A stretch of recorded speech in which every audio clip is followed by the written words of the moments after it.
Day 33. I'm on the road again. I had planned on staying the weekend in Tallahassee to do DoorDash, but then I saw that there was going to be rain this evening, and so I had to ask myself this morning, do I want to do DoorDash or do I want to break down camp in the rain? Because I wasn't sure if it was going to stop by morning or if it was going to continue into the morning. It looked like there were definitely going to be thunderstorms tomorrow.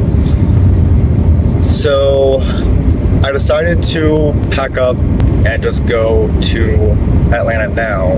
I heard back from the wolf farm in Atlanta. We didn't establish whether I would be starting this week or next week or somewhere in between. All right, my phone was heating up too much, so we're changing the angle a little bit. Sorry if you get to see up my nose. In my excitement to go to the wolf farm in Atlanta, that was a factor in deciding to leave early so that just in case she was ready for me tomorrow, Monday, that I would be available. I can't remember if I said which campground I was staying at in Tallahassee. It was Goose Pasture Camp. That was a nice, cute little place. I wish I had taken more video so I could stick it in here. The one I'm going to is called Jones Creek Camp or Campground. That one I was getting mixed messages from.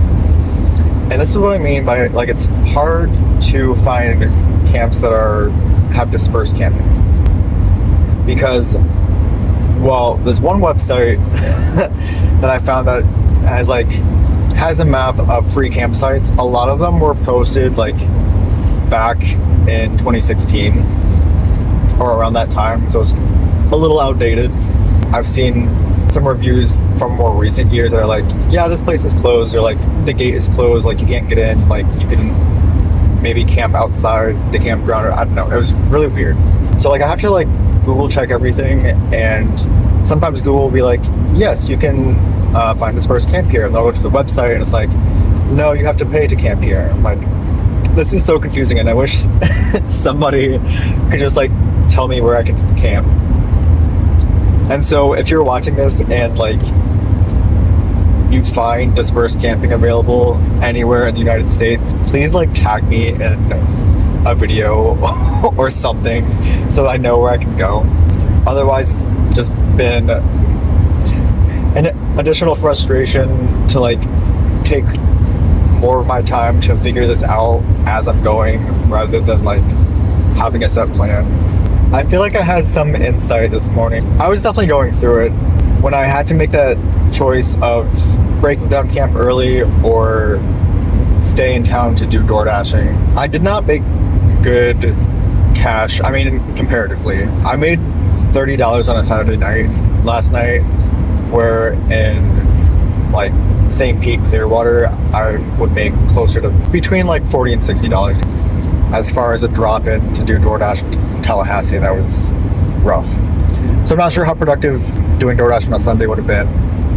It was a tough call of am I going to be making money this weekend, or am I going to have to spend time on the road, which cost me gas money? And so I felt it was definitely a hard decision to make in the moment, and I hadn't had coffee, I hadn't had breakfast.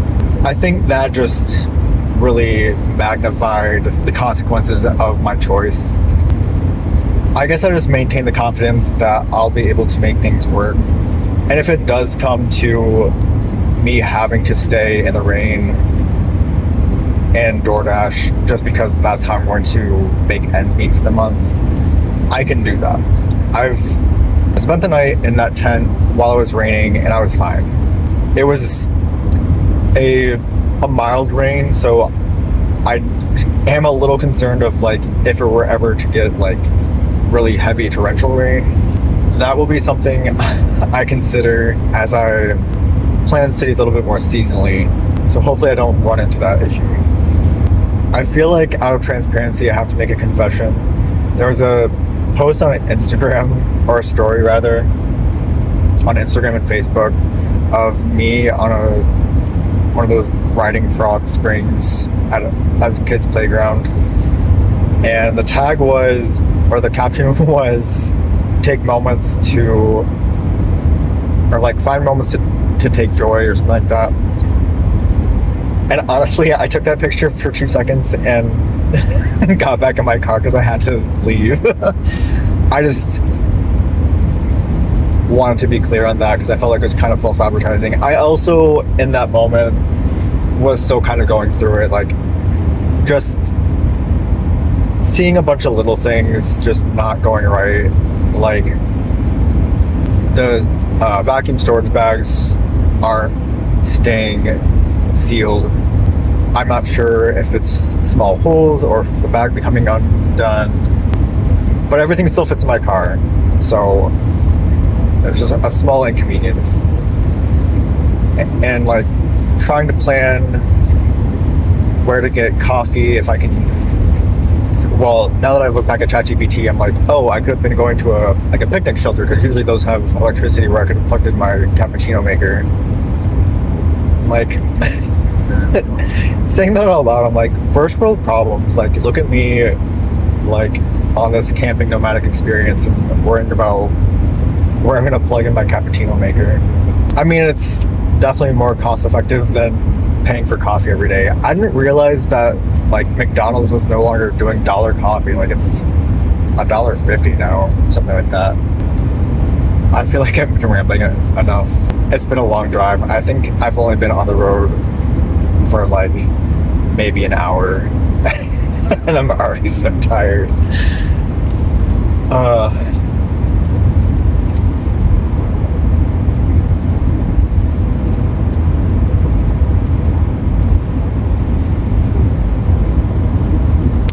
This is the road for this park in Atlanta. I feel like, yeah, that's pretty clear. Like that's, how do you drive up that unless like you're in a Jeep? So me trying to do that in my Ford Escape, I spun out,